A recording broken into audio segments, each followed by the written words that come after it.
bersyukur Tuhan, pada hari ini kami boleh beribadah kembali. Roh Kudus-Mu dicurahkan di tengah-tengah kami. Bahkan dalam hati kami, Roh-Mu bertata, mengambil alih seluruh kehidupan kami ya Tuhan. Biarlah Tuhan pada ibadah ini, kami dibangkitkan, kami dipulihkan, kami diberikan pengharapan yang baru. Kami siap ya Tuhan, untuk menjadi alat kerajaan-Mu dengan kuasa Roh Kudus-Mu. Terima kasih Tuhan. Terima kasih untuk pemberian-Mu yang terbaik, yaitu Roh Kudus-Mu dalam hidup kami.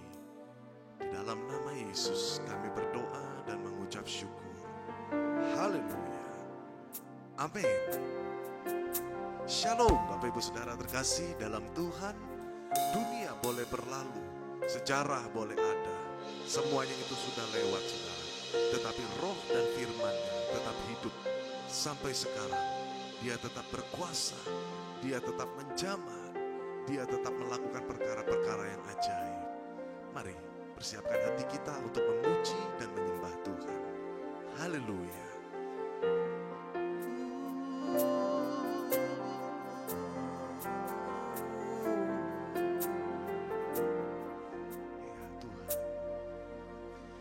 Yesus Tuhan ditinggikan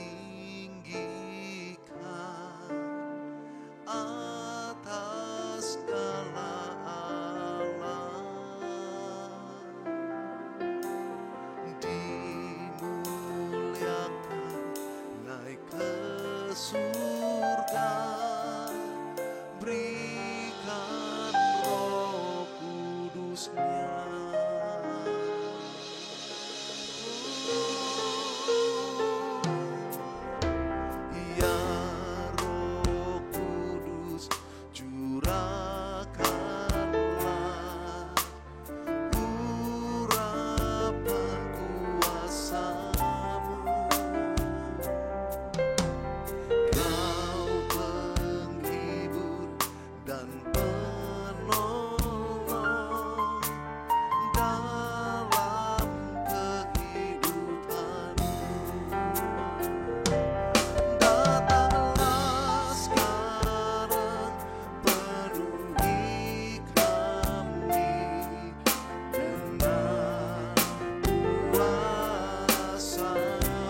kuasa Roh memenuhi setiap hari-hari kami. Kau menghibur, Kau penolong yang diutus Bapa kami.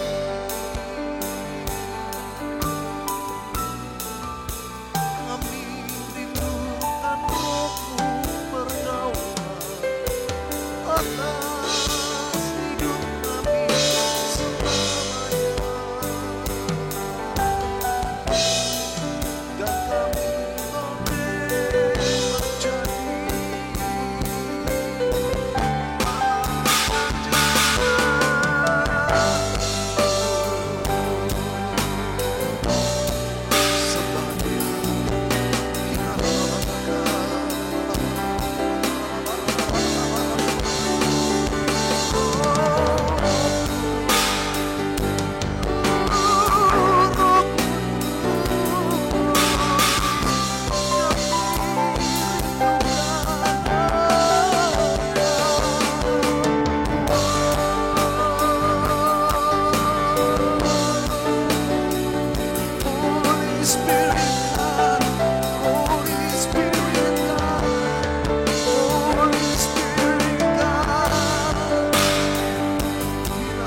di tengah-tengah kami. Dalam nama Yesus kami berdoa dan mengucap syukur padamu. Amin. Haleluya. Berikan tepuk tangan.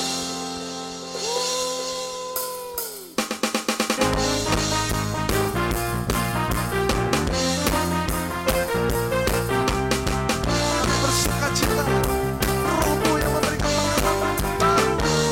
Haleluya.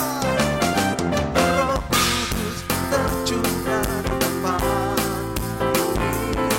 Urapannya yang ajaib memulihkan umatnya. Roh Kudus tercurah bagi gerejanya, memulihkan umat pilihannya. Katakan hari ini adalah hari ini. Hari ini haleluya Tuhan, saat pembebasan kita. Berdosa diadakan, mari bersorak-sorai.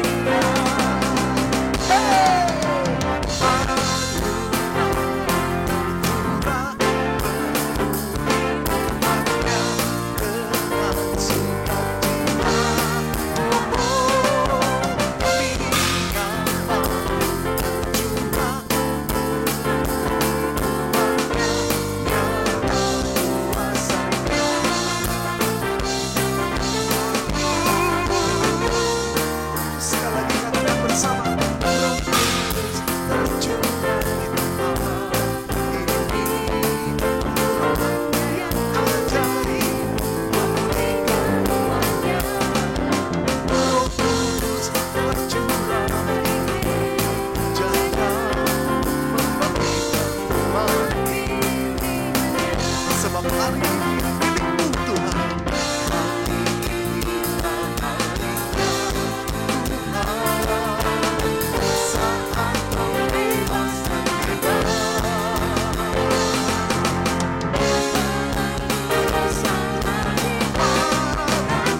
Semuanya bersorak bagi Dia.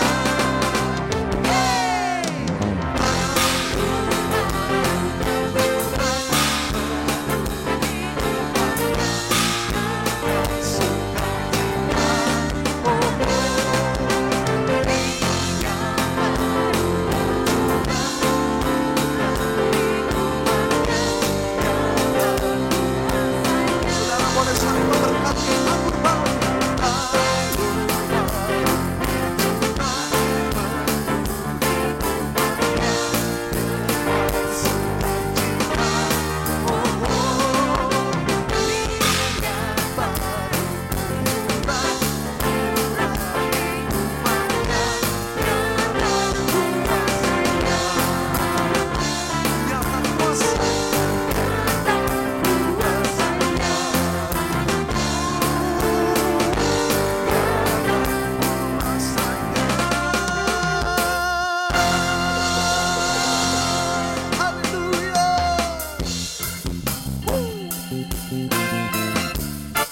Kalau ada roh Allah, di situ ada sukacita. Kalau ada urapan Tuhan, maka ada kegembiraan, ada kegembiraan. Haleluya.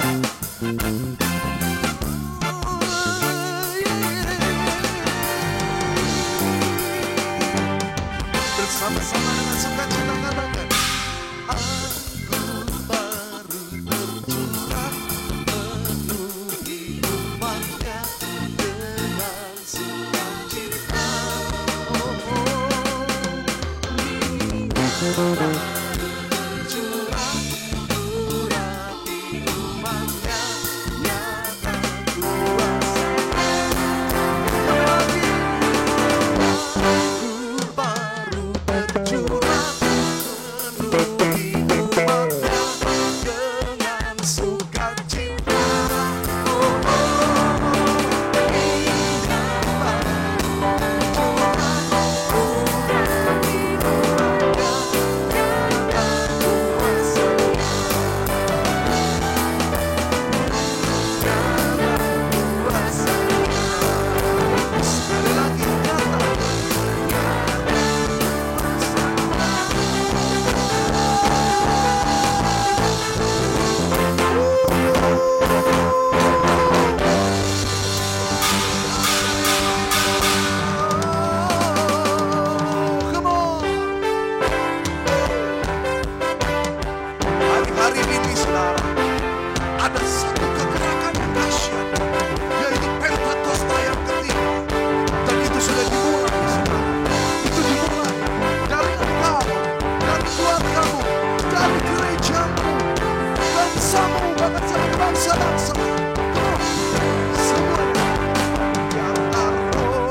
berbicara melalui firman-Nya. Haleluya.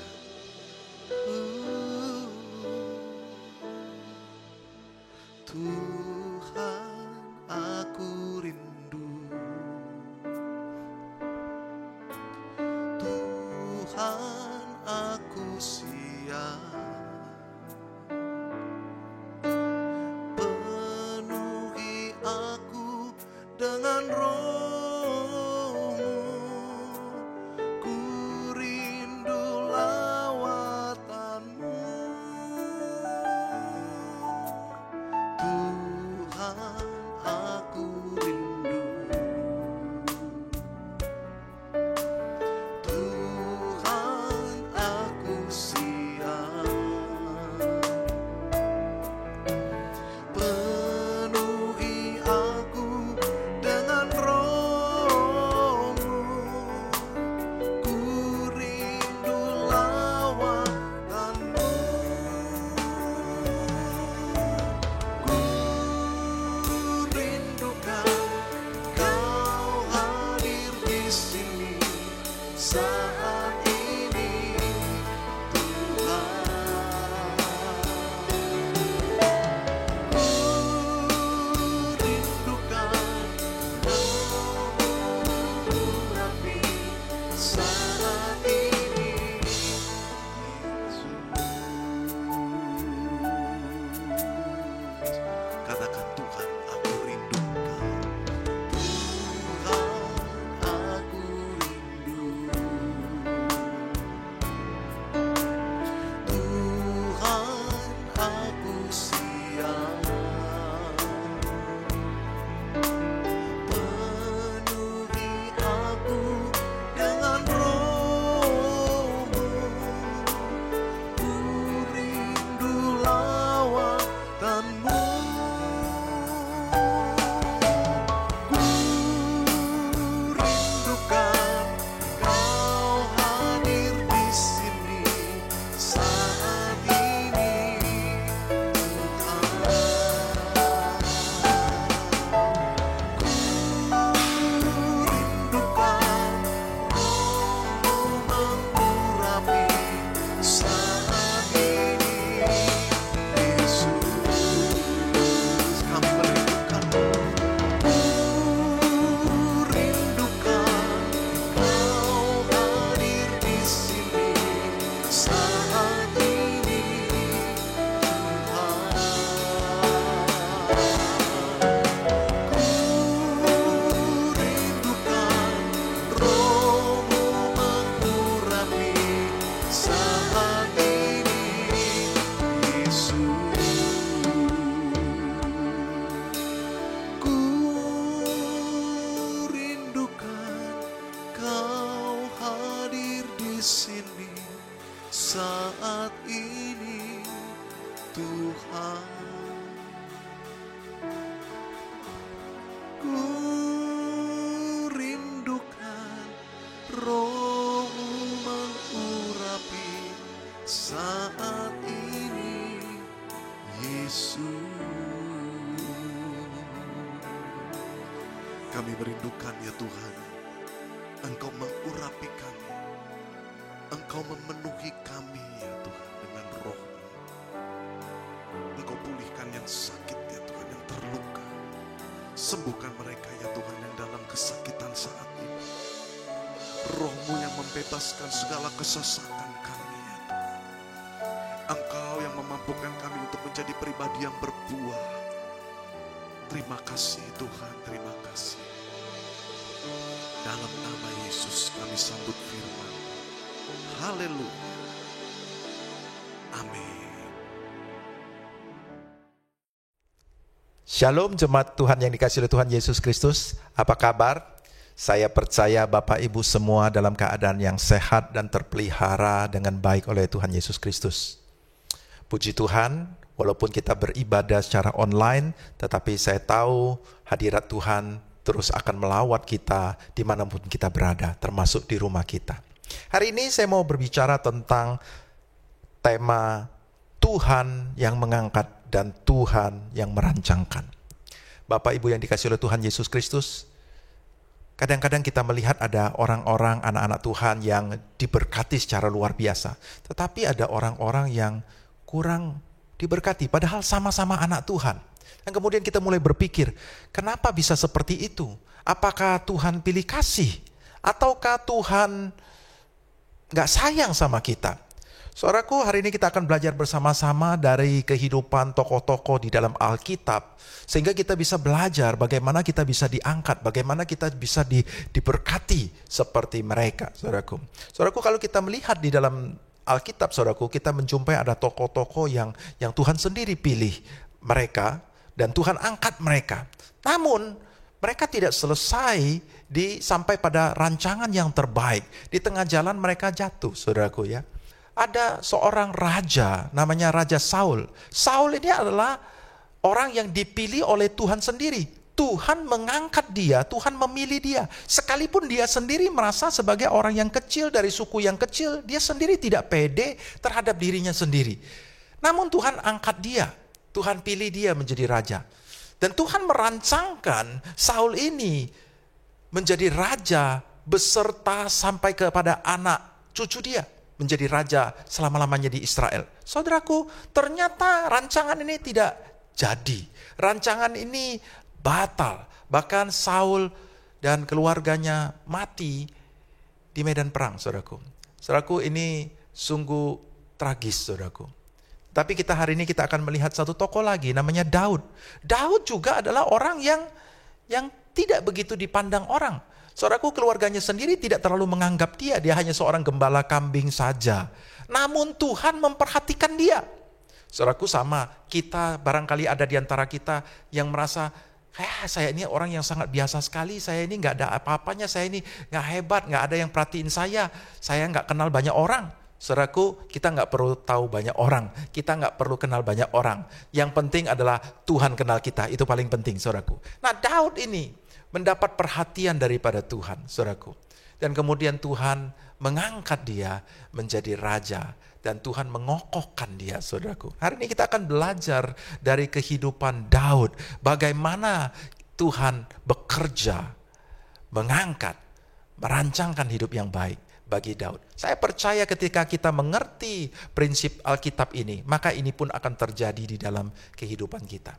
Mari kita akan mulai, kita akan lihat di dalam satu kebenaran firman Tuhan. Saya ambil dari 1 Samuel pasal ke-16, mulai dari ayat ke-6.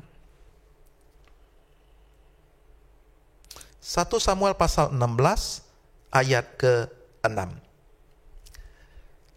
Saya bacakan. Ketika mereka itu masuk dan Samuel melihat Eliab, lalu pikirnya, sungguh di hadapan Tuhan sekarang berdiri yang diurapinya.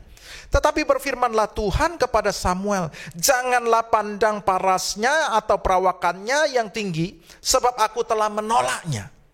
Bukan yang dilihat manusia, yang dilihat Allah. Manusia melihat apa yang di depan mata, tetapi Tuhan melihat hati. Lalu Isai memanggil Abinadab dan menyuruhnya lewat di depan Samuel. Tetapi Samuel berkata, orang ini pun tidak dipilih Tuhan.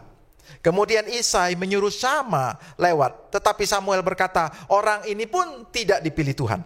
Demikianlah Isai menyuruh ketujuh anaknya lewat di depan Samuel. Tetapi Samuel berkata kepada Isai, semuanya ini tidak dipilih Tuhan.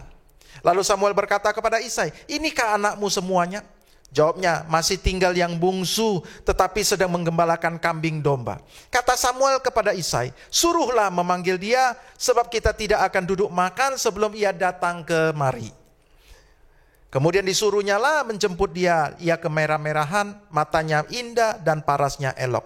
Lalu Tuhan berfirman, bangkitlah, urapilah dia, sebab inilah dia. Samuel mengambil tabung tanduk yang berisi minyak itu dan mengurapi Daud di tengah-tengah saudara-saudaranya. Sejak hari itu dan seterusnya, berkuasalah roh Tuhan atas Daud. Lalu berangkatlah Samuel menuju Rama. Saudaraku, hal pertama apa yang kita pelajari dari kisah ini? Yang pertama, Daud itu dipilih oleh Tuhan bukan karena tampilan luarnya. Sebab kalau berdasarkan tampilan luarnya, maka Samuel sudah tertarik kepada Eliab. Samuel berkata, inilah orang yang diurapi Tuhan. Wow, wow, gagah banget, keren, tinggi, perkasa. Saudaraku, bukan itu. Dan Tuhan katakan, bukan dia. Jangan kau pandang perawakannya, parasnya. Tetapi aku melihat apa yang ada di dalam hati. Ternyata Eliab dan saudara-saudara yang lain, kakak-kakak Daud, tidak ada satupun yang hatinya cocok di mata Tuhan. Tidak berkenan semuanya. Tetapi ketika sampai kepada Daud masuk ke ruangan itu, Tuhan ngomong, bangkitlah, urapilah dia. Saudaraku, saya percaya Samuel hari itu tidak bisa mengerti apanya lah di mata Tuhan melihat Daud ini kok ini yang dipilih. Samuel mungkin nggak ngerti, tetapi Samuel adalah seorang hamba Tuhan, nabi yang taat kepada Tuhan. Dia bangkit, dia mengurapi Daud, dan sejak saat itu roh Tuhan turun ke atas Daud dan berkuasa atas hidup Daud. Saudaraku, Daud itu dipilih bukan karena tampilan luarnya. Daud itu dipilih oleh karena isinya, jiwanya, hatinya. Itulah yang menarik perhatian Tuhan. Walaupun Daud itu ada di padang gurun, walaupun semua orang tidak memperhatikan dia, tetapi ketika hatinya benar, ketika isinya ini benar, jiwanya benar, maka engkau akan menarik perhatian Tuhan. Biarlah kita selalu menjaga jiwa kita, supaya jiwa kita ini tidak menjadi jiwa yang rusak. Ketika jiwa kita rusak, maka Tuhan tidak tertarik untuk mengangkat kita kepada posisi-posisi yang penting, saudaraku. Saudaraku, seringkali iblis itu melalui berbagai kejadian membuat jiwa kita menjadi rusak. Jiwa kita menjadi keras, menjadi pahit, menjadi pemarah, menjadi pendendam. Jiwa kita penuh curiga, jiwa kita rusak karena iblis selalu membuat banyak perkara, membuat jiwa kita ini terganggu, rusak. Daud itu diangkat Tuhan, dipilih Tuhan dari padang rumput ketika dia sedang menggembalakan kambing domba.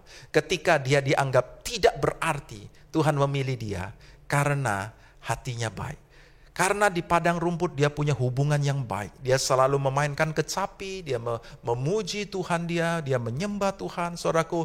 Nah, barangkali aktivitas inilah yang membuat Daud itu berkenan di hadapan Tuhan. Karena hubungannya dengan Tuhan.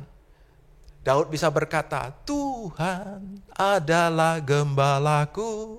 Saudaraku, sementara dia menggembalakan kambing, dia menyanyikan Tuhan adalah gembala dia. Saudaraku, hubungan dia dengan Tuhan itu mungkin menarik perhatian. Kemudian apa yang dia kerjakan, hatinya, kesetiaannya. Saudaraku, segala sesuatu adalah isi dalamnya. Saudaraku, saya ingat ada 12 pengintai yang diutus oleh Musa untuk melihat tanah perjanjian. Tetapi ketika mereka pulang, saudaraku, 10 pengintai itu memberitakan kabar busuk. Mereka semua ketakutan kepada orang-orang asli yang ada di tanah Kanaan, saudaraku. Tetapi Kaleb dan Joshua adalah orang-orang yang percaya kepada Tuhan. Bahkan Tuhan berkata, hambaku Kaleb lain jiwanya. Saudaraku, dan Tuhan memberkati Kaleb. Tuhan membawa Kaleb masuk ke dalam tanah perjanjian. Memberkati mereka. Kaleb dan Joshua punya tanah pusaka sendiri. Bonus tambahan buat mereka berdua, saudaraku. Saudaraku, ini adalah orang-orang yang jiwanya lain. Yang Tuhan lihat, wow, lain ini. Saudaraku, saya percaya semua hamba-hamba Tuhan yang tercatat di Alkitab, yang diangkat oleh Tuhan, mereka mempunyai jiwa yang lain, saudaraku. Jiwa yang menarik perhatian Tuhan. Yusuf yang diangkat, diberkati, saudaraku. Tetapi ketika Yusuf mengalami godaan, Yusuf ngomong apa? Mana mungkin aku melakukan hal seperti ini yang melukai hati Tuhan? Tidak mungkin. Ketika dia digoda oleh tante Potifar, dia lari, dia menolak karena dia tidak mau melukai Tuhan. Saudaraku, ini lain, saudaraku. Ada Sadrak, Mesak, Abednego, ada Daniel yang tidak peduli terhadap nyawa mereka. Mereka lebih baik mati, lebih baik mereka masuk ke dalam dapur api, lebih baik mereka masuk ke dalam gua singa daripada mereka melukai hati Tuhan. Saudaraku, orang-orang yang demikian sangat menarik perhatian Tuhan. Dimanapun dia berada, walaupun dia ada di dalam gua, walaupun dia ada di padang rumput, walaupun dia ada di kampung, di desa, dimanapun itu, mata Tuhan itu menjelajah seluruh bumi untuk melihat orang yang bersungguh hati kepada dia. Hari ini marilah kita belajar seperti Daud. Kita memiliki isi yang indah, isi yang baik. Hati kita, jiwa kita, pikiran kita, semuanya biarlah Tuhan dapatkan dalam keadaan yang baik selalu. Saudaraku, jangan isi hidupmu untuk hal-hal yang buruk. Itulah sebabnya ketika Yesus menebus kita, dia telah membersihkan kita. Dia selanjutnya memberikan kita penolong, yaitu Roh Kudus, supaya bisa memulihkan jiwa kita yang rusak, jiwa yang penuh dengan kepahitan, kebencian, jiwa yang penuh dengan kemarahan, jiwa yang rusak itu bisa dipulihkan oleh Roh Kudus. Dan Tuhan melalui Roh Kudus memberikan kepada kita buah rohnya, sehingga kita bisa hidup dalam damai sejahtera, sukacita, penuh dengan kebajikan, kemurahan, kesetiaan, penguasaan diri, semuanya itu. Dan itu akan membuat hidup kita adalah hidup yang punya jiwa yang baik. Dan itu pasti akan menarik perhatian Tuhan, dimanapun engkau berada. Biarlah hari ini kita tetap menjaga hidup kita, memperhatikan yang di dalam, memperhatikan isinya, karena isi inilah yang menarik perhatian Tuhan. Yang kedua, ketika Daud diurapi, sejak saat itu Roh Tuhan berkuasa atasnya. Namun setelah dia diurapi, Daud itu kembali ke padang rumputnya. Saudaraku, Tuhan memang sudah mengangkat kita, Tuhan sudah menetapkan kita, namun belum tentu kita langsung mendapatkan posisi tersebut. Dan apa gunanya Tuhan mengurapi kita tapi tidak memberikan kepada kita posisi kita pada saat itu juga, saudaraku. Tuhan mau punya waktu untuk melatih kita. Tuhan mau supaya kita ini semakin dekat dengan Dia, semakin dipersiapkan oleh Dia, saudaraku. Saudaraku, Daud kembali ke padang rumputnya, dan Daud tidak menuntut, saya diurapi jadi raja, ayo mari kita sekarang ke istana jadi raja.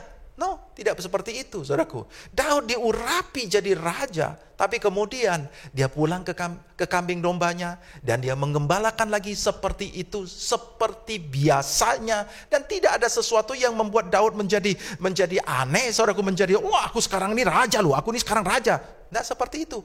Dia tetap setia kepada pekerjaan dia tetap melakukan yang terbaik, saudaraku. Sampai pada satu hari ketika Isai, bapaknya, menyuruh dia untuk mengantarkan makanan, dia mencari orang yang untuk menghandle kambing domba yang 2-3 ekor itu, untuk menjaga. Dia adalah orang yang bertanggung jawab kepada apa yang dia kerjakan. Dia setia kepada apa yang dia kerjakan, saudaraku. Nah, saudaraku, Tuhan melatih Daud di padang rumput.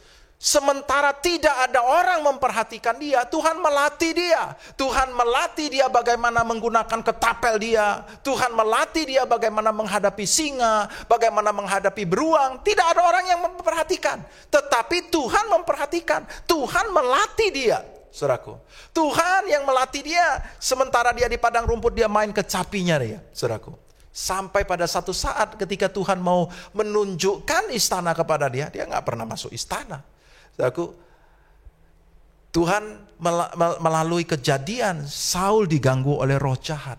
Dan kemudian dipilihlah Daud.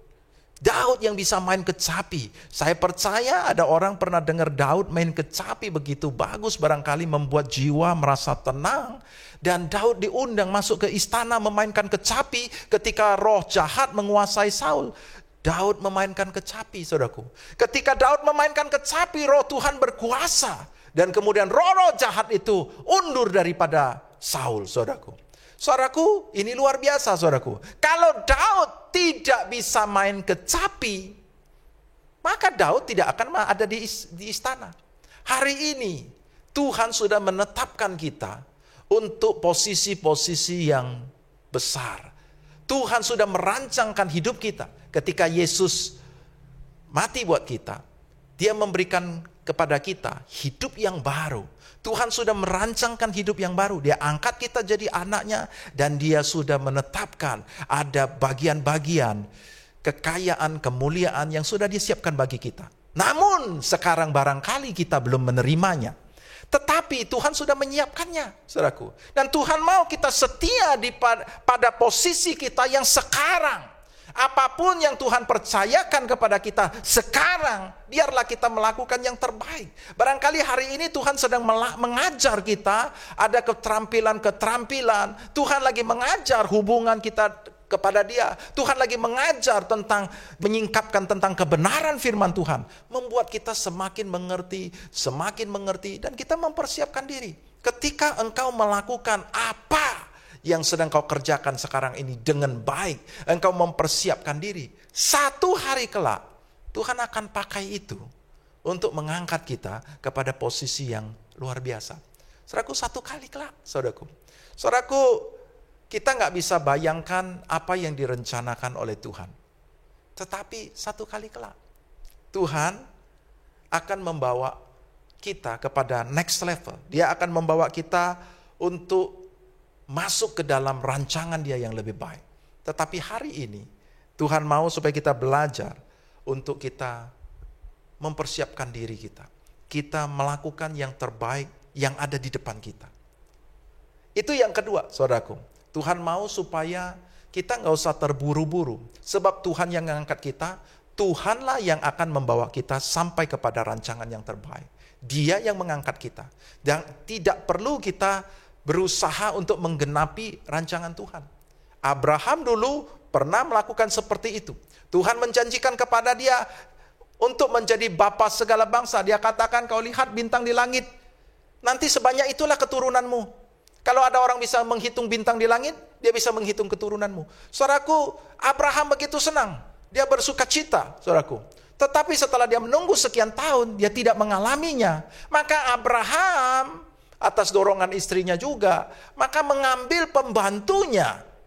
Dan kemudian dia tidurin, saudaraku, dan kemudian mendapatkan anak. Tetapi itu bukan rancangan Tuhan. Itu bukan rancangan Tuhan. Dan kemudian, di kemudian hari itu mendatangkan masalah buat dia, saudaraku. Saudaraku, Tuhan yang merancangkan, Tuhan juga yang akan menggenapi. Kalau Dia sudah menetapkan bahwa kita akan mengalami hal demikian, kita akan mengalami. Walaupun kita tidak tahu bagaimana caranya, tapi Tuhan akan membuat skenario sampai engkau mengalami hal tersebut. Jangan memaksa diri kita untuk mencapai satu posisi yang belum Tuhan berikan kepada kita. Tapi Tuhan sudah menetapkan satu hari kelak kita akan sampai pada saat tersebut. Itu hal yang kedua. Apalagi yang kita pelajari? Yang ketiga, satu kali di dalam peperangan, Isai bapaknya Daud menyuruh Daud, cobalah kau antar makanan kepada kakak-kakakmu. Dan saudaraku, Daud mengantar makanan, dia membawa makanan itu kepada kakak-kakaknya, saudaraku. Nah, ketika dia mengantarkan makanan ke medan perang, saudaraku, maka dia melihat bahwa bangsa Israel sedang ketakutan. Dia melihat kakak-kakaknya juga ketakutan. Dia melihat dari raja sampai seluruh pasukan ketakutan oleh tentara Filistin. Dan kemudian dia melihat ada satu orang Filistin yang lagi mencemooh bangsa Israel. Filistin lagi mengolok-olok bangsa Israel. Orang itu adalah orang yang besar, raksasa, namanya Goliat. Saudaraku, kita tahu tentang itu, saudaraku. Nah, sementara semua orang ketakutan, Daud berbeda, saudaraku. Saudaraku, coba kita lihat di dalam 1 Samuel pasal ke-17. Saya bacakan ayat ke-23. Sedang ia berbicara dengan mereka, tampillah maju pendekar itu, namanya Goliat, orang Filistin dari Gad, dari barisan orang Filistin. Ia mengucapkan kata-kata yang tadi juga, dan Daud mendengarnya. Ketika semua orang Israel melihat orang itu, larilah mereka daripadanya dengan sangat ketakutan. Berkatalah orang-orang Israel itu, sudahkah kamu lihat orang yang maju itu? Sesungguhnya ia maju untuk mencemoohkan orang Israel. Orang yang mengalahkan dia akan dianugerahi raja, kekayaan yang besar. Raja akan memberikan anaknya yang perempuan kepadanya, dan kaum keluarganya akan dibebaskan dari pajak di Israel. Lalu berkatalah Daud kepada orang-orang yang berdiri di dekatnya, apakah yang akan dilakukan kepada orang yang mengalahkan orang Filistin itu dan yang menghindarkan cemooh dari Israel? Siapakah orang Filistin yang tak bersunat ini sampai ia berani mencemooh barisan daripada Allah yang hidup? Rakyat itu pun menjawabnya dengan perkataan tadi, begitulah akan dilakukan kepada orang yang mengalahkan dia.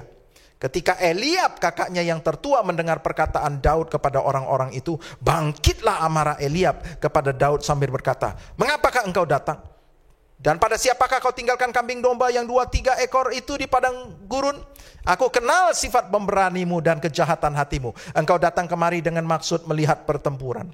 Tetapi jawab Daud, apa yang telah kuperbuat? Hanya bertanya saja. Lalu berpalinglah ia daripadanya kepada orang lain dan menanyakan yang sama. Dan rakyat menjawab kepadanya seperti tadi. Saudaraku, ketika Daud melihat medan perang itu, dia melihat semua bangsa Israel ketakutan. Dan ini membuat hatinya agak terganggu. Kok bisa bangsa Israel, semua pasukan Israel yang keren itu, kok bisa ketakutan? Dan dia melihat ada seorang Goliat raksasa itu. Tetapi bagi Daud, Goliat ini tidak menakutkan. Bagi orang lain ini tidak. Bagi orang lain begitu menakutkan, saudaraku. Saudaraku, hal yang ketiga kita pelajari adalah ketika Tuhan mengangkat kita, melalui goncangan dia akan memunculkan kita, saudaraku. Melalui goncangan. Nah, Daud ini sudah dilatih begitu lama di padang rumput, saudaraku ya. Dia sudah dilatih begitu lama untuk menghadapi singa, untuk menghadapi beruang, untuk menghadapi barangkali ada serigala, ada apa yang mengancam kambing dombanya, saudaraku. Daud dilatih untuk mengumban, saudaraku. Dia pakai ketapel, dia dilatih untuk pakai tongkat, dia dilatih, saudaraku, untuk menghadapi singa. Dia dilatih untuk berkelahi, untuk mempertahankan kambing dombanya, saudaraku. Bertahun-tahun nggak ada yang tahu, saudaraku. Nah, ketika dia melihat Goliat ini, dia melihat, dia lebih tinggi sedikit aja dari beruang. Saudaraku, kalau beruang itu berdiri itu begitu besar, saudaraku ya, dan itu menakutkan, saudaraku. Tetapi karena Daud udah terbiasa melawan beruang, kalau ada beruang datang dia akan tangkap janggutnya, dia akan hajar, dia akan bunuh, saudaraku. Nah, Daud itu dia udah terbiasa. Sehingga ketika dia lihat Goliat, biasa saja, saudaraku. Sementara semua orang mundur, lari, saudaraku. Daud malah maju, saudaraku. Tuhan mau kita tidak takut kepada masalah yang kita hadapi. Tuhan mau supaya kita maju. Saudaraku, Tuhan akan bisa membawa kita kepada kemenangan. Saudaraku, goncangan itu seharusnya tidak membuat kita takut, saudaraku.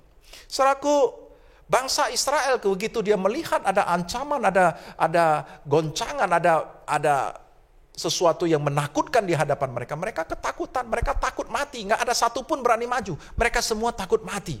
Dari raja sampai kepada seluruh pasukan. Semuanya takut mati, saudaraku.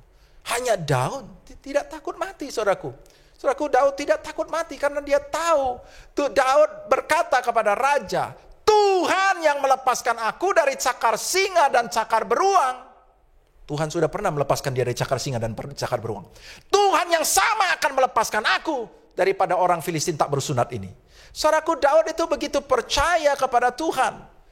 Jadi kepercayaan ini juga adalah hasil latihan selama ini di padang rumput. Tuhan melatih dia sampai dia menjadi sangat percaya kepada Tuhan. Setiap kali dia menghadapi singa, dia menghadapi beruang, dan itu bukan sekali, bukan 2 kali, udah berkali-kali, saudaraku. Dan itu membuat dia begitu percaya, dia begitu pede, dia begitu yakin dia akan menang. Dia ngomong, Tuhan yang melepaskan aku dari singa, dari beruang, dari serigala, dari apapun itu, sudah berkali-kali. Hari ini Tuhan akan melepaskan aku juga. Ini adalah hasil latihan, Bapak Ibu. Semua ini adalah hasil latihan. Dia tidak ketakutan, saudaraku. Saudaraku, seringkali kita takut mati. Ketika kita mengalami goncangan, barangkali kita diserang penyakit yang berat, saudaraku. Barangkali kita mengalami masalah COVID ini, ya kita menjadi ekonomi kita terganggu. Kita begitu takut, kita takut mati, kita takut Macam-macam saudaraku. Saya mengajak kita lihat, kalau Tuhan sudah menetapkan kita, maka dia akan menggenapinya sampai akhir. Dia akan menyelesaikan sampai akhir, saudaraku. Saudaraku, saya ajak kita untuk melihat di dalam Kisah pasal 27, ayat 20. Setelah beberapa hari lamanya baik matahari maupun bintang-bintang tidak kelihatan, dan angin badai yang dahsyat terus-menerus mengancam kami, akhirnya putuslah segala harapan kami untuk dapat menyelamatkan diri kami. Dan karena mereka beberapa lamanya tidak makan, berdirilah Paulus di tengah-tengah mereka dan berkata, saudara-saudara, jika sekiranya nasihatku dituruti supaya kita jangan berlayar dari kereta, kita pasti terpelihara dari kesukaran dan kerugian ini. Tetapi sekarang, juga dalam kesukaran ini aku menasehatkan kamu supaya kamu tetap bertabah hati, sebab tidak seorang pun di antara kamu yang akan binasa kecuali kapal ini. Karena tadi malam seorang malaikat dari Allah, yaitu dari Allah yang aku sembah sebagai miliknya, berdiri di sisiku dan ia berkata, jangan takut Paulus, engkau harus menghadap Kaisar. Dan sesungguhnya oleh karunia Allah, maka semua orang yang ada bersama-sama dengan engkau di kapal ini akan selamat karena engkau. Sebab itu tabahkanlah hatimu, saudara-saudara, karena aku percaya kepada Allah bahwa semuanya pasti terjadi sama seperti yang dinyatakan kepada aku. Bapak Ibu yang dikasihi oleh Tuhan Yesus Kristus, Tuhan itu sudah menetapkan kehidupan kita. Dia mengangkat kita menjadi anaknya. Dia mengurapi kita dan dia mengutus kita. Dia menyuruh kita pergi jadikan semua bangsa muridku. Dia menyuruh kita untuk pergi beritakan Injil kepada segala makhluk, saudaraku. Saudaraku, ketika saat itu Paulus mengalami badai, semua orang sudah putus harapan. Mereka sudah berpikir ini pasti mati deh, saudaraku. Paulus berdiri, dia katakan apa? Semalam seorang malaikat berdiri di sebelahku. Dia ngomong, jangan takut Paulus. Kau harus menghadap Kaisar. Kau tidak akan mati. Saudaraku, dan itu pasti akan terjadi. Karena apa? Karena Tuhan sudah menetapkan Paulus harus menghadap Kaisar untuk menceritakan tentang Yesus. Saudaraku, Tuhan punya ketetapan kepada diri kita. Dia sudah merancangkan hidup kita. Hari ini kita adalah warga kerajaan sorga menurut Yohanes pasal 17. Bahwa kita adalah warga kerajaan sorga yang diutus ada di muka bumi ini untuk memberitakan Injil kerajaannya. Saudaraku, kita tidak akan mati. Kita harus bertemu dengan begitu banyak orang, menyaksikan tentang Yesus, menceritakan Yesus yang menolong hidupmu, Yesus yang mengangkat hidupmu, Yesus yang membuat engkau mengalami begitu banyak mukjizat. Tuhan mau engkau menceritakannya. Saudaraku, jangan takut kepada masalah yang kau hadapi sebesar apapun, karena engkau pasti menang dan engkau harus menceritakan kepada orang lain. Ada orang-orang yang sudah Tuhan siapkan akan bertemu dengan engkau di dalam kehidupanmu supaya engkau bisa memenangkan mereka, supaya engkau bisa menceritakan Yesus yang hidup. Yesus hidup sampai pada saat ini. Yesus yang menolong engkau dengan caranya yang ajaib. Yesus yang merupakan sumber pengharapan. Yesus yang merupakan segala-galanya di dalam kehidupanmu. Engkau harus menceritakannya. Jangan takut mati. Justru melalui goncanganlah engkau akan dimunculkan. Melalui goncanganlah engkau akan melihat Tuhan itu bekerja, berkuasa dengan dahsyat di dalam kehidupanmu. Tuhan hendak menunjukkan kuasanya melalui goncangan, melalui hidupmu, saudaraku. Tetapi ketika engkau seperti orang Mesir, orang Israel yang mundur, lari, engkau tidak akan melihat Tuhan bekerja. Tuhan mau engkau seperti Daud. Daud malah maju, sementara orang ketakutan, dia melihat kesempatan. Dia bertanya, apalagi dia sudah dengar, katanya loh, kalau ada orang bisa ngalahkan si Filistin ini, ya enggak? Maka dia itu nanti nggak bayar pajak. Dia itu akan dikawinin sama anak raja loh. Wah, masa sih? Keren, ya enggak? Dia nggak percaya. Dia tanya lagi kepada orang lain. Nanya. Apa yang terjadi? Kalau katanya, kalau ada yang ngalahkan si Goliat itu ada dapat hadiah. Oh ya, kamu akan begini. Dijelaskan hal yang sama, saudaraku. Kakaknya yang tadi, yang Samuel tertarik sama dia. kakaknya emosi. Kenapa? Karena Daud diurapi jadi raja, bukan dia, saudaraku. Jadi kakaknya itu sengaja melecehkan dia. Ya enggak? Sengaja menunjuk, di mana kambing dombamu itu? Ya enggak? Ngapain kau kesini? Seperti itu. Saudaraku, kakaknya sengaja melecehkan dia. Tapi Daud tidak terpengaruh dengan pelecehan seperti itu. Dia tidak terpengaruh jiwanya. Dia tidak akan melawan kakaknya. Itu bukan pertempuran yang dia ingin cari. Biarlah kita hari ini kita fokus kepada apa yang mau Tuhan kerjakan. Jangan engkau membuat pertempuran dengan sesuatu yang tidak penting. Iblis mau menyodorkan begitu banyak hal-hal untuk mengalihkan perhatianmu.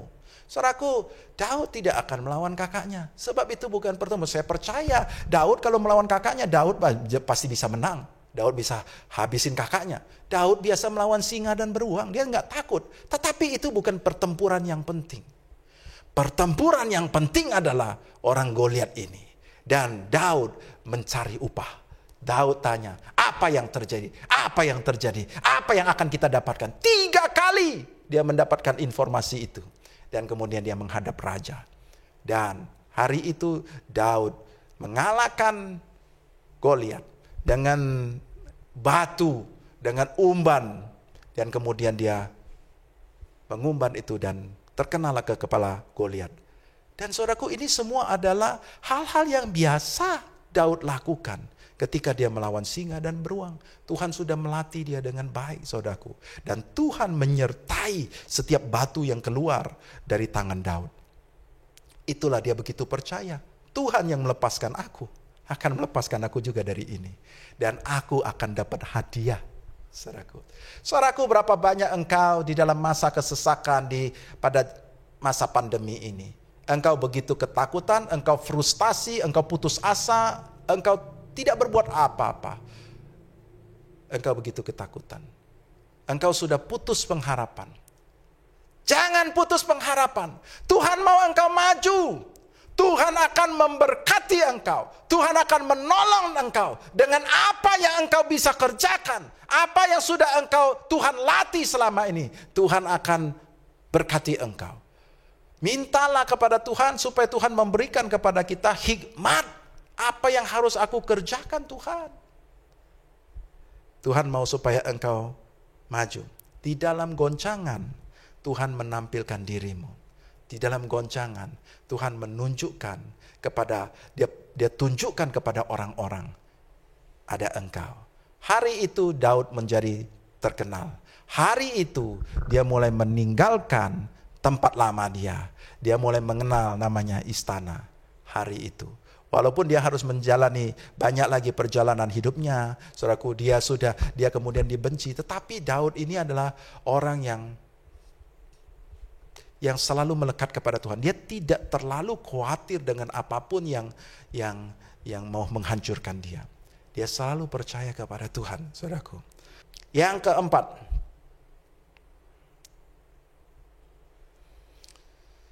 ketika kita berhadapan dengan Tuhan, Tuhan mau engkau taat sepenuhnya. Yang keempat, ketaatan itu membawa kita kepada langkah berikut. Kepada next step-nya kita. Next move-nya kita. Ketaatan yang sepenuhnya itu sangat penting, saudaraku. Saudaraku, Saul adalah raja yang dipilih oleh Tuhan sendiri. Tuhan sendiri pilih dia. Namun, ternyata Saul ini mengecewakan hati Tuhan. Karena Saul ini tidak bisa taat. Satu kali Samuel kasih dia satu tugas ketika setelah dia diurapi. Samuel kasih dia tugas yang sederhana. Kau tunggu aku. Mari kita baca di dalam 1 Samuel pasal ke-10 ayat ke-8. Engkau harus pergi ke Gilgal mendahului aku, dan camkanlah aku akan datang kepadamu untuk mempersembahkan korban bakaran dan korban keselamatan. Engkau harus menunggu 7 hari lamanya sampai aku datang kepadamu dan memberitahukan kepadamu apa yang harus kau lakukan. Saudaraku, tugasnya adalah menunggu Samuel 7 hari lamanya sampai Samuel datang. Dan kemudian Samuel akan mempersembahkan korban bakaran. Dan kemudian Samuel akan memberitahukan apa yang harus dilakukan berikutnya. Saudaraku, jadi Tuhan sering memberikan kepada kita tugas-tugas. Lakukan saja tugas itu dengan baik. Lakukan apa yang Tuhan perintahkan yang terakhir kali itu. Dan Tuhan perintahkan Saul untuk menunggu 7 hari. Itu saja. Kemudian saat Samuel datang, Samuel akan persembahkan korban. Kemudian Samuel akan kasih tahu apa yang harus dilakukan berikut. Dan ternyata waktu Samuel memberikan perintah ini, Samuel tidak kasih tahu keadaan waktu itu. Setelah pada saat dia menunggu, saudaraku, dia melihat bahwa bangsa Filistin itu sudah berkumpul di Mikmas. Kita akan baca di 1 Samuel pasal ke-13 ayat ke-5. Adapun orang Filistin telah berkumpul untuk berperang melawan orang Israel dengan 3.000 kereta, 6.000 orang pasukan berkuda dan pasukan berjalan kaki sebanyak pasir di tepi laut. Mereka bergerak maju dan berkemah di Mikmas di sebelah timur Bet Awen. Ketika dilihat orang-orang Israel bahwa mereka terjepit sebab rakyat memang terdesak, maka larilah rakyat bersembunyi di gua, keluk batu, bukit batu, liang batu, dan perigi. Malah ada orang Ibrani yang menyeberangi arungan sungai Yordan menuju tanah Gad dan Gilead. Sedang Saul masih di Gilgal dan seluruh rakyat mengikutinya. Ia menunggu 7 hari lamanya sampai waktu yang ditentukan Samuel. Tetapi ketika Samuel tidak datang ke Gilgal, mulailah rakyat itu berserak-serak meninggalkan dia. Sebab itu Saul berkata, bawalah kepadaku korban bakaran dan korban keselamatan itu. Lalu ia mempersembahkan korban bakaran. Baru saja ia habis mempersembahkan korban bakaran, maka tampaklah Samuel datang. Saul pergi menyongsongnya untuk memberi salam kepadanya. Tetapi kata Samuel, apa yang telah kau perbuat? Jawab Saul, karena aku melihat rakyat itu berserak-serak meninggalkan aku dan engkau tidak datang pada waktu yang telah ditentukan, padahal orang Filistin telah berkumpul di Mikmas. Maka pikirku, sebentar lagi orang Filistin akan menyerang aku di Gilgal. Padahal aku belum memohonkan belas kasihan Tuhan. Sebab itu aku memberanikan diri lalu mempersembahkan korban bakaran. Kata Samuel kepada Saul, perbuatanmu itu bodoh. Engkau tidak mengikuti perintah Tuhan Allahmu yang diperintahkannya kepadamu. Sebab sedianya Tuhan mengokohkan kerajaanmu atas orang Israel untuk selama-lamanya. Tetapi sekarang kerajaanmu tidak akan tetap. Tuhan telah memilih seorang yang berkenan di hatinya. Dan Tuhan telah menunjuk dia menjadi raja atas umatnya. Karena engkau tidak mengikuti apa yang diperintahkan Tuhan kepadamu. Perintahnya sederhana saja, adalah menunggu 7 hari sampai Samuel datang. Bukan hanya 7 hari, tapi 7 hari sampai Samuel datang. Dan kemudian Samuel akan memberitahukan apa yang harus dilakukan. Ternyata dia nggak bisa. Ketika dia melihat rakyat berserak-serak karena musuh begitu banyak, rakyat mulai lari kabur, dia menjadi khawatir, dia menjadi takut. Dia lihat, wah rakyatnya pada merotoli semua. Dia takut. Dan kemudian dia mempersembahkan korban. Sini bawa korbannya, biar aku yang persembahkan. Saudaraku, ini bukan bagian dia. Perintahnya adalah dia menunggu sampai Samuel datang dan Samuel mempersembahkan korban, saudaraku. Dan hari itu dia berpikir, yang penting persembahkan korban. Ya enggak, mau Samuel kayak mau saya kayak sama aja lah. Ya saya ini raja juga gitu. Maka dia persembahkan korban. Begitu dia selesai persembahkan korban, baru saja selesai persembahkan korban, Samuel datang. Selisih waktunya sangat sedikit, sebentar sekali. Tetapi dia gak bisa menunggu sampai Samuel datang. Dan ketika itu, dia ngomong, aku ketakutan. Mataku ini loh. Mataku melihat rakyatku pada berserak meninggalkan aku. Ya gak? Kamu belum datang-datang juga. Pikiranku ini sudah kemana-mana. Pikiranku sudah memikirkan, jangan-jangan nanti orang Filistin menyerang. Makanya aku memberanikan diri melanggar. Bapak Ibu, barangkali hari ini kita juga seperti itu. Kadangkala mata kita melihat keadaan kita memburuk, saudaraku. Kita melihat keuangan kita makin berat. Kita melihat bisnis kita makin suram. Kita melihat penyakit kita makin kritis. Kita melihat, waduh rumah tangga kita, makin kacau, saudaraku. Dan tampaknya Tuhan gak datang-datang juga pertolongannya. Saudaraku, kemudian pikiran kita mulai negatif. Kita mulai pikir, waduh kalau aku tidak lakukan sesuatu, wah aku bakal mati nih, oh aku bakal ini nih, oh aku bakal bangkrut nih, oh aku bakal macam-macam pikiran negatif kita. Belum tentu terjadi, saudaraku. Dan kemudian kita memberanikan diri. Memberanikan diri apa? Memberanikan diri melanggar, saudaraku. Kita mungkin cari dukun, kita mulai tidak mempercayai Tuhan, kita melakukan yang dilakukan oleh orang-orang dunia, saudaraku. Tuhan ngomong apa? Perbuatanmu itu bodoh. Kalau Tuhan kasih perintah, Dia pegang kendali. Kau tidak akan mati.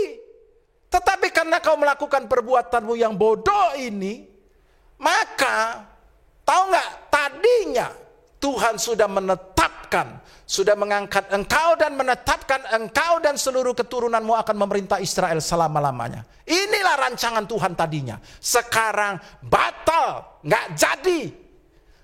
Tuhan sudah memilih orang lain. Saudaraku, ini konyol sekali, saudaraku. Tuhan mengangkat kita. Tuhan pasti menjaga hidup kita.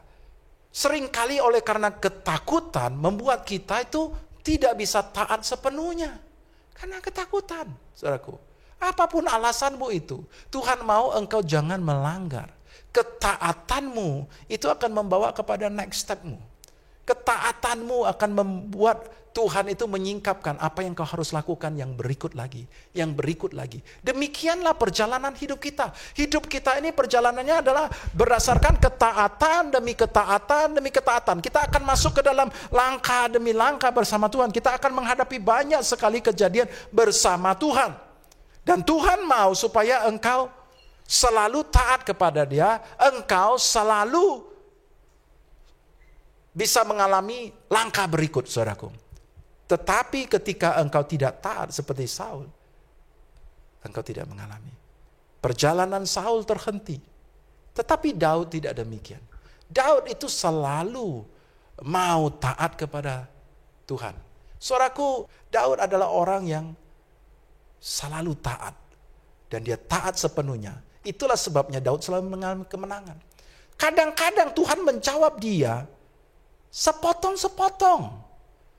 Tuhan menjawab dia selangkah demi selangkah. Saudaraku, saya ajak kita untuk melihat satu kejadian di dalam 1 Samuel pasal ke-30 ayat ke-6. Ceritanya adalah Daud itu satu kali mau pergi berperang.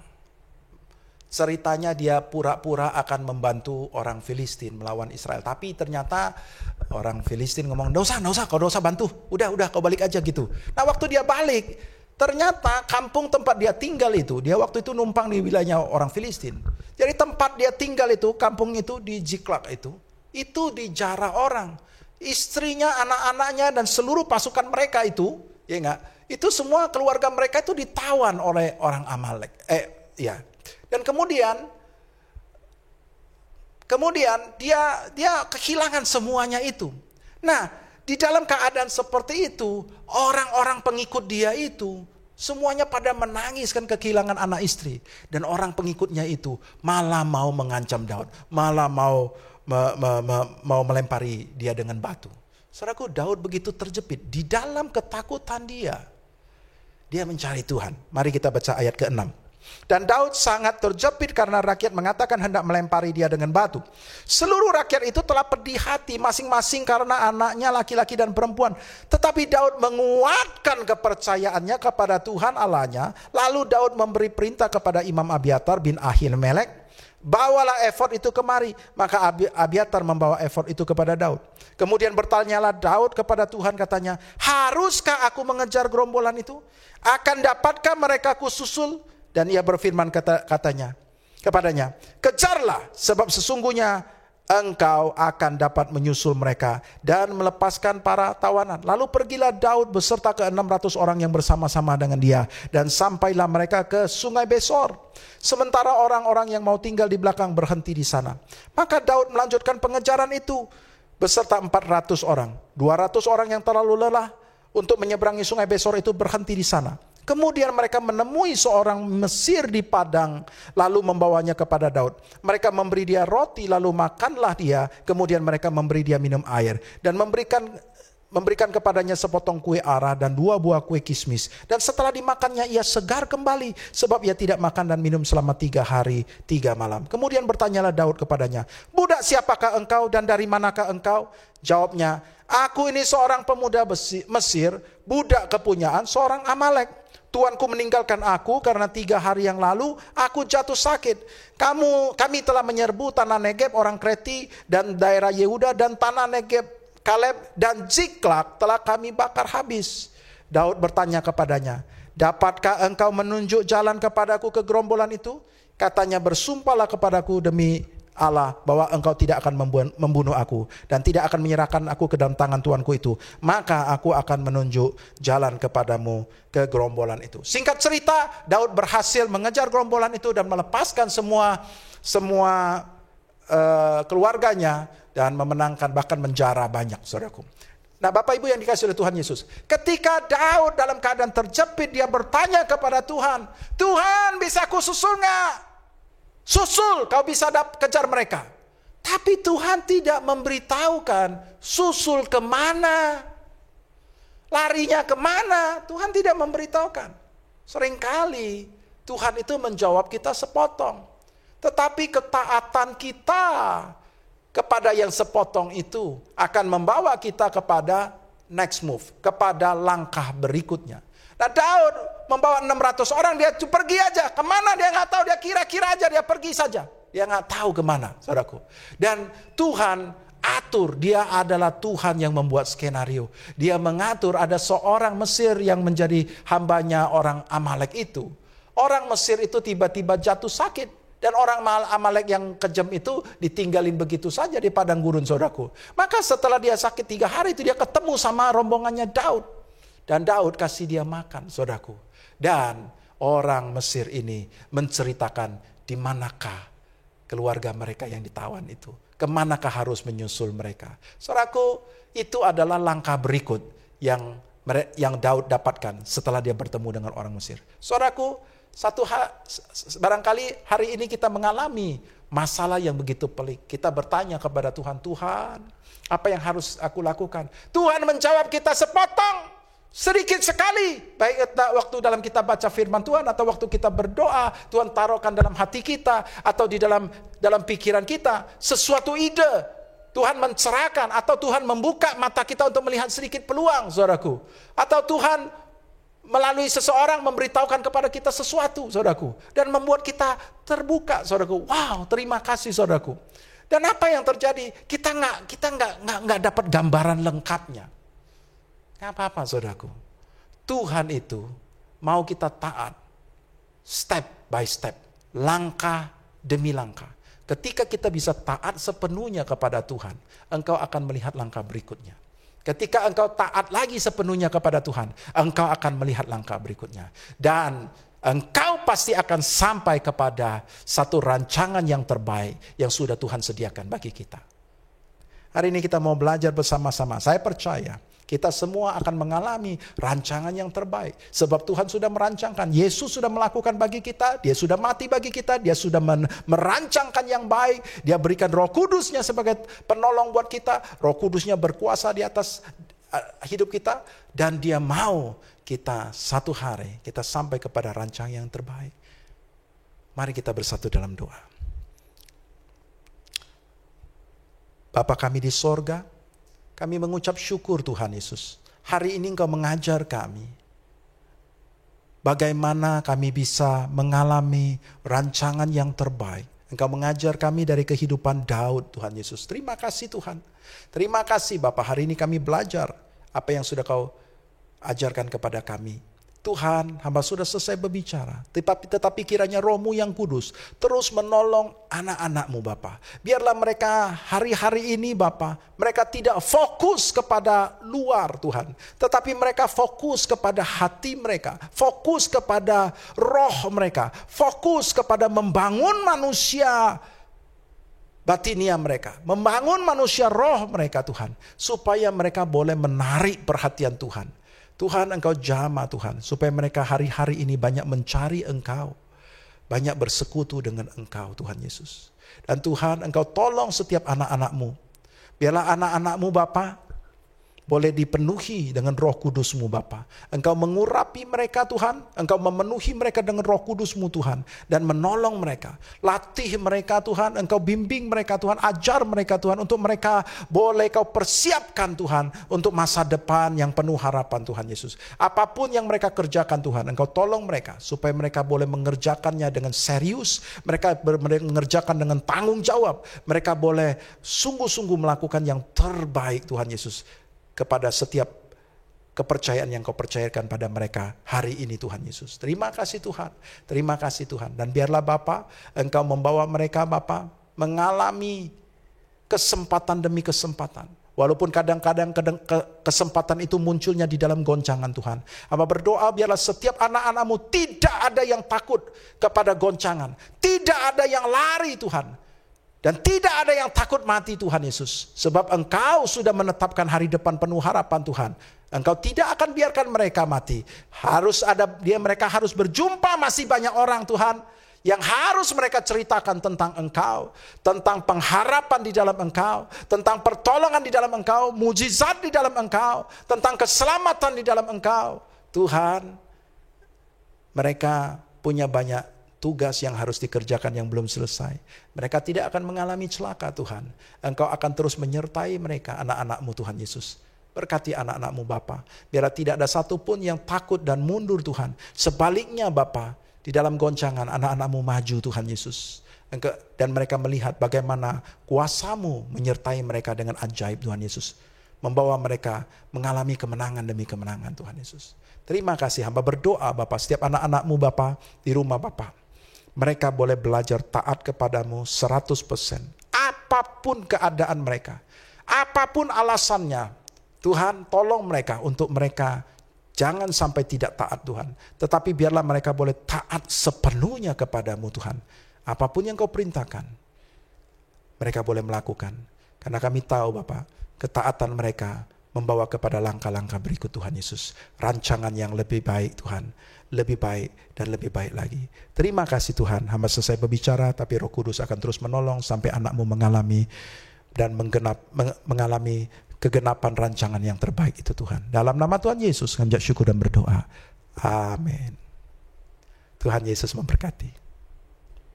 Mari kita akhiri ibadah kita pada hari ini. Kita bersatu dalam doa.